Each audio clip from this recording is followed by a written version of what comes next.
आप प्रवेश कर रहे हैं CNBC आवाज और इबेक्स कैश के शानदार स्टूडियो में। नमस्कार, मैं हूं आशीष वर्मा। मॉर्निंग कॉल में आपका स्वागत है। शुरुआत इस वक्त की हेडलाइंस के साथ। ग्लोबल मार्केट से संकेत मिले जुले, एशिया पर हल्का दबाव, लेकिन SGX निफ्टी में 0.25% की तेजी। कल रिकॉर्ड स्तरों पर बंद हुए थे अमेरिकी बाजार। आज फेड बैठक से पहले डाउ फ्यूचर्स में सुस्त कारोबार। दूसरी तिमाही में टैक्स खर्च के चलते टाटा मोटर्स को अनुमान से ज्यादा 4,415 करोड़ का घाटा। सेमीकंडक्टर की कमी के चलते JLR बिजनेस में भी 30 करोड़ पाउंड का नुकसान। मैनेजमेंट ने कहा दूसरी छमाही में सुलझ सकता है चिप शॉर्टेज का मसला। अक्टूबर में हीरो मोटोकॉर्प की बिक्री 32% घटी। उधर आइशर मोटर्स की रॉयल एनफील्ड की बिक्री में भी 34% की कमी। निफ्टी की दो कंपनियां भारतीय एयरटेल और सन फार्मास्यूटिकल्स आज पेश करेंगी दूसरी तिमाही के नतीजे। दोगुना हो सकता है भारतीय एयरटेल का मुनाफा, आरपू में भी सुधार की उम्मीद। JSPL, डाबर, HPCL और गोदरेज प्रॉपर्टीज के नतीजों पर भी रहेगी नजर। फिनो पेमेंट्स बैंक IPO आज होगा बंद। अभी तक 87% भरा। इधर पॉलिसी बाजार, SJS और सिगाची के IPO का आज दूसरा दिन। नायका IPO 82 टाइम्स सब्सक्राइब होकर कल हुआ बंद। और रिलायंस ने मुंबई को दिया दिवाली गिफ्ट। जियो वर्ल्ड ड्राइव मॉल में ड्राइव इन थिएटर की होगी शुरुआत। 5 नवंबर से अपनी कार में बैठकर फिल्म देखने का उठाइए लुत्फ।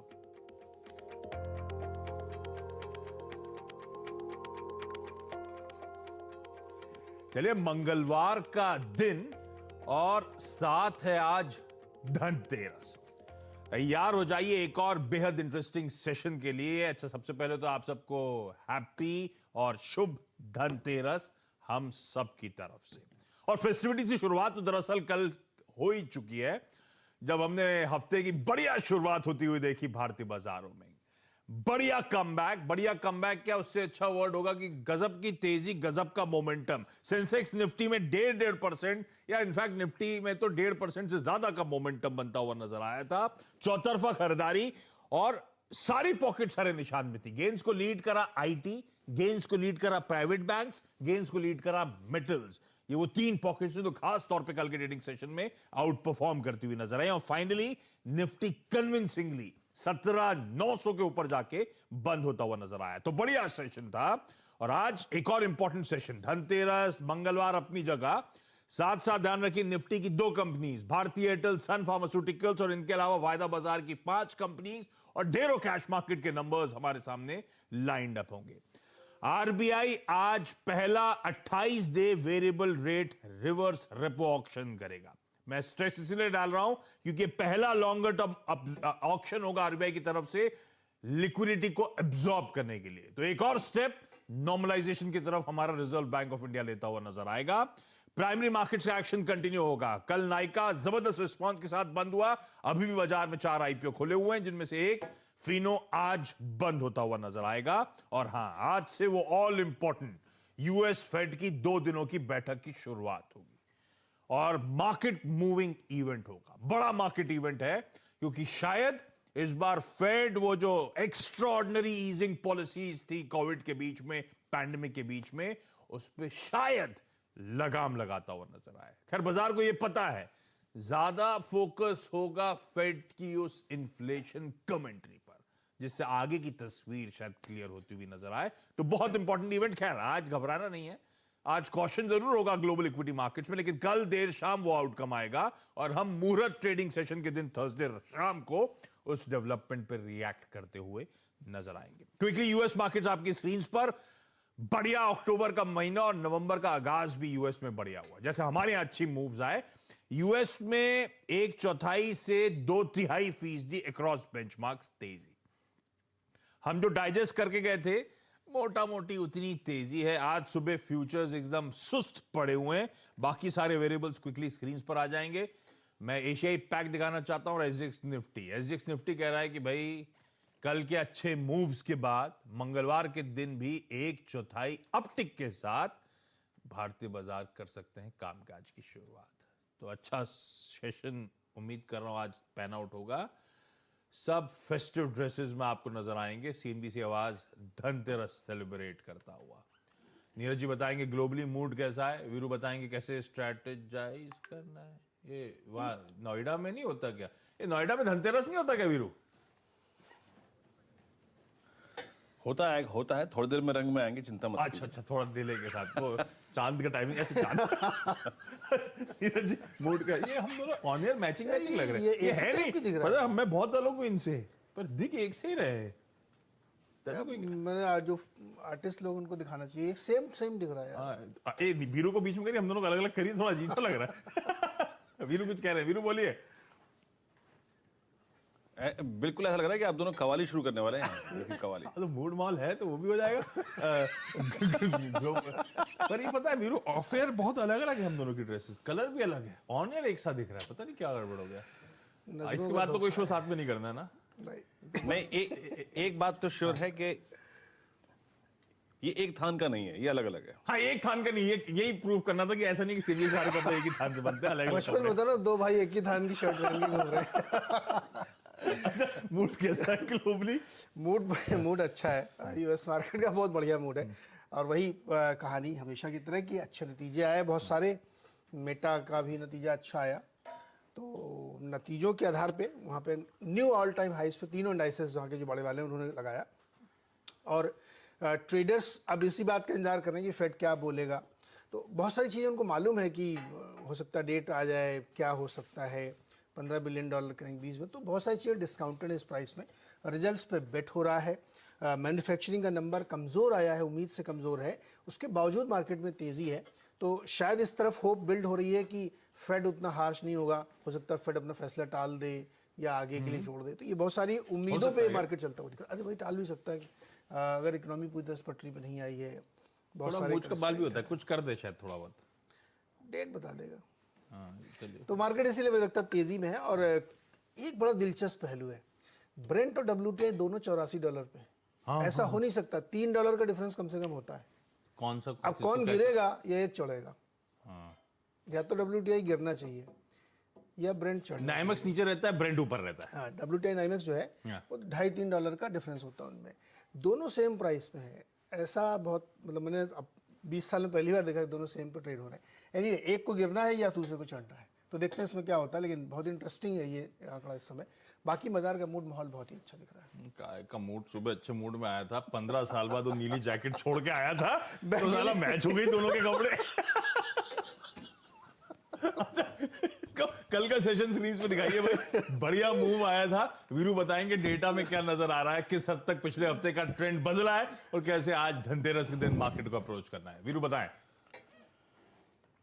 जी आशीष, देखिए कल मेरी अप्रोच थी कि मैं पोस्ट ओपनिंग एक ट्रेड लूंगा और आप यकीन मानिए हमने फर्स्ट डिप को बाय किया था। अप्रोच क्या थी उसी के आधार पर, शायद क्योंकि आशीष मैं नई रणनीति बना पाऊँ इसीलिए मैं बात कर रहा हूँ यहाँ पर। पहले हमने खुलते ही साथ 816 को अप्रोच किया, हम फिजल आउट हो गए, नीचे आ गए। 816 पे क्यों फिजल आउट हो गए? क्योंकि वो कॉल राइटर्स का जोन था आशीष, इंस्टीट्यूशनल कॉल राइटिंग वो रखी थी। लेकिन निफ्टी रिकवर हो गया 720 से। हमारी बात हुई कि हम यहाँ लॉन्ग ले रहे हैं। क्यों? 720 एक रीजन था और उसको समझ लीजिए। शुक्रवार का 2:30 से लेकर 3:30 तक का जो 60 मिनट का कैंडल था या फिर आधे घंटे का जो प्राइस था आखिरी का, उसके हाई को निफ्टी ने वॉयलेट नहीं किया और हमने लॉन्ग ली। उसके बाद 800 जो कि कॉल का जोन था वो कटा और उसके बाद हम कहां तक पहुंच गए? ऑलमोस्ट 18,000 की कॉल के जोन में। यानी 800 को 17,800 की स्ट्राइक को हमने काटा और उसके बाद हम डे हाई पे क्लोज हुए। आज का डेटा क्या कहता है? आज का डेटा कहता है कि एफआईएस की कैश की सेलिंग थमी है first week of this series और डीआईएस की थोड़ी सी बाइंग है। लेकिन एफआईएस का डेटा इंडिकेट करता है कि एक अप स्विंग यहां से मिल सकता है आशीष। देखिए उन्होंने 58 करोड़ रुपए का मात्र इंडेक्स खरीदा, 502 करोड़ रुपए का स्टॉक फ्यूचर बेचा, लेकिन अच्छी चीज क्या हुई आशीष, 49,000 कॉल लॉन्ग, दैट्स गुड, ये अपसाइड का इंडिकेशन होता है। 39,000 पुट लॉन्ग करके उसके अगेंस्ट 45,000 पुट शॉर्ट, ये इंडिकेट करता है कि जो मैं लेवल कल छोड़ के आया हूं, जो एक इंपॉर्टेंट पिवट लेवल कल छोड़ के आया हूं, वो एक अच्छे बेस के तौर पे काम करेगा।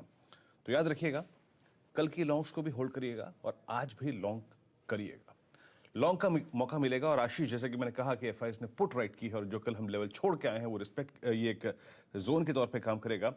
फर्स्ट जो बेस है आशीष, 17,849 और 810, इसके ऊपर के डिप को भी आपको बाय करना है। 18,000 का कॉल राइटर कल बैकफुट पे था, दैट्स गुड। एफआईएस ने 45,000 कॉल लॉन्ग करी है, दैट्स गुड। तो याद रखिएगा, हल्का सा टसल जोन है 18,000, 18,020, 18,040, लेकिन इसके ऊपर आपको एक स्विंग 18,047 और 18,090 तक का मिल सकता है। इसको अप्रोच कीजिए ऐसे, और याद रखिएगा 18,090 के ऊपर सस्टेन हो तो लॉन्ग पोजीशंस कल के सेशन के लिए कैरी भी करिएगा। Same is the case with Nifty bank. हमने पहले डिप को 39,200 पे 300 पे बाय किया। इसने भी क्या किया, इसने भी अपना जो शुक्रवार का आखिरी के 1 घंटे का प्राइस था उसको वॉलेट नहीं किया। उसके बाद 39,500 का कॉल लेटर बैकफुट पे आया और हम डे हाई पे जाके क्लोज हुए। 39,500 पे आशीष बहुत स्ट्रॉन्ग पुट राइटिंग हुई है। याद रखिएगा, फर्स्ट बेस 39,485, 310, इसके ऊपर के डिप को भी बाय करना है, कल के लॉन्ग्स को भी होल्ड करना है। 40,000 पे कॉल राइटर है, ये जोन निकलता है तो आपको ऊपर याद रखिएगा 14,0080 यानी 80, 360 और 660 का लेवल मिल सकता है। याद रखिएगा एक बात, 40,000 पे कॉल राइटर है, लेकिन कल 40,500 और 41,000 की कॉल राइटर जो था वो बैकफुट पे आ रहा था, और इसीलिए ये आपको एक कन्विक्शन देता है कि आपको बाय करके चलना चाहिए। Stay long, buy dips first zone के ऊपर दोनों, अगर आप देखें इंडिसेस पे, और निफ्टी पे 18,090 और बैंक निफ्टी पर ऊपर की तरफ 4360 और 660 पॉसिबल लगता है आशीष। बाय डिप्स और 18,000 थोड़ा क्लोजली वॉच आउट करेंगे, जो शायद एक टसल जोन हो। अच्छा वीरो, एक्सपायरी तो कल होगी ना इस हफ्ते वाली? जी हाँ, तो ये फिर बोलना भूल गया, आज है penultimate session, all important penultimate session. तो ध्यान रखिएगा, कल एक्सपायरी है, परसों मुहूर्त सेशन है, इसलिए एक्सपायरी एक दिन प्रीपोन हुई है। हर्षदा के पास चलते हैं, और धनतेरस की आपको शुभकामनाएं हर्षदा जी। कौन सी खबरें आज जिन पे हम नजर बना के रखें? आज तो ऑटो कंपनियों का दिन रहेगा आशीष। टाटा मोटर्स की बिक्री के टाटा मोटर्स के जो नंबर्स आए और उसके बाद जो बिक्री के आंकड़े आयशर और हीरो के आए उस पर रिएक्ट करेंगे। टाटा मोटर्स में नेट लॉस 4,415 करोड़ का, ऑफ कोर्स इस बार एक टैक्स एक्सपेंस सेकंड क्वार्टर में 1,000 करोड़ का रहा है, तो उसका झटका जरूर लाया। वैसे भी मार्केट एक्सपेक्ट कर रहा था 3,659 करोड़ तक का लॉस कंपनी दिखाएगी, टैक्स एक्सपेंस के चलते 4,400 करोड़ के ऊपर आया है। रेवेन्यू आया है 61,378 करोड़, ये उम्मीद से थोड़ा सा बेहतर जरूर है। बिट्टा में 32% तक की गिरावट दर्ज हुई है, 4,116 करोड़ के आसपास ये आंकड़ा आया, 4,205 करोड़ का अनुमान था। मार्जिन 6.7% पर है। हम सब जानते हैं रॉ मटेरियल कॉस्ट काफी भारी पड़ा है सभी ऑटो कंपनियों पर, और टाटा मोटर्स के लिए भी ठीक यही। लेकिन मैनेजमेंट कह रहा है कि सेकेंड हाफ में जेएलआर में रिकवरी देखने को मिलेगी। जेएलआर के मार्जिन्स वो मेंटेन करेंगे, फ्री कैश फ्लो भी रहेंगे सेकेंड हाफ में।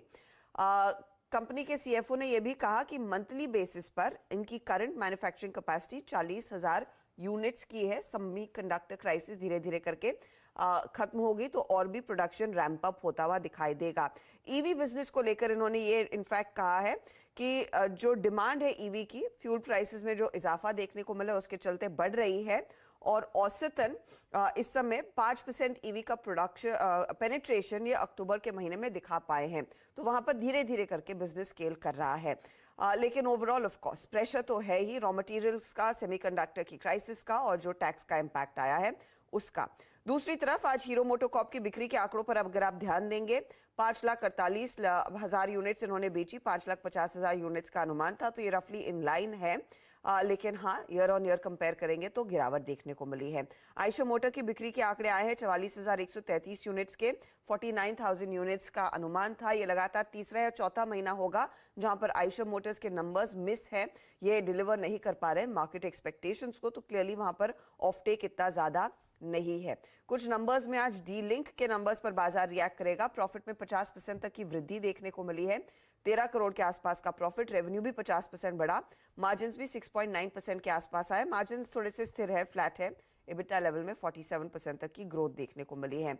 मॉइल के लिए एक डेवलपमेंट, सरकार ने कह दिया है कि वेज रिवीजन कंपनी के कर्मचारियों के लिए होगा, जो 2017 से पिछले 10 सालों का होता हुआ दिखाई देगा। उसका इम्पैक्ट करीब 218 करोड़ के आसपास का आ सकता है कंपनी के ओवरऑल फाइनेंशियल्स पर, तो वो आप ध्यान में रखिएगा। वी मार्ट ऑफ कोर्स अब धनतेरस है, कंपनी ने कहा है कि उत्तर प्रदेश, बिहार, उत्तराखंड में 7 नए स्टोर्स वो खोल रहे हैं, तो आज देखते हैं कैसे रिएक्ट करता है स्टॉक। ओके, तमाम ये स्टॉक्स हैं जो अपने रडार पर रखिएगा, खबरों की वजह से इन सब पे एक्शन देखने को मिलेगा, और तमाम जो दिवाली पिक्स आ रही हैं सारी ब्रोकरेजेस की, वो आपकी स्क्रीन पे बढ़िया तरीके से चल रही हैं। सारी ब्रोकरेजेस की टॉप अगले 1 साल की नए संवत की जो पिक्स हैं वो आपकी स्क्रीन पर। अच्छा, वो पीआई इंडस्ट्रीज ने डील टर्मिनेट कर दी, वो वाली स्विफ्ट लैब वाली। हाँ, एक तारीफ थी उस डील की। अब वो कैसे रिएक्ट करेगा बाजार, वो देखना होगा। पता नहीं, मुझे लगता है कि नेगेटिव होना चाहिए, क्योंकि वो जो एंटरप्राइज वैल्यू पर डील हो रही थी वो बहुत फायदेमंद थी पीआई के लिए, और डाइवर्सिफिकेशन का मौका था। और डील तो यही कमेंट्री सुन के उन्होंने एंड स्विफ्ट ने बोला कि नहीं हम तो महंगे हैं, हमें अच्छा बिकना चाहिए, लेकिन डील टर्मिनेट। पीआई इंडस्ट्रीज को रडार पर रखेंगे। क्विक छोटा सा ब्रेक के उस पार एक क्विक मार्केट अपडेट।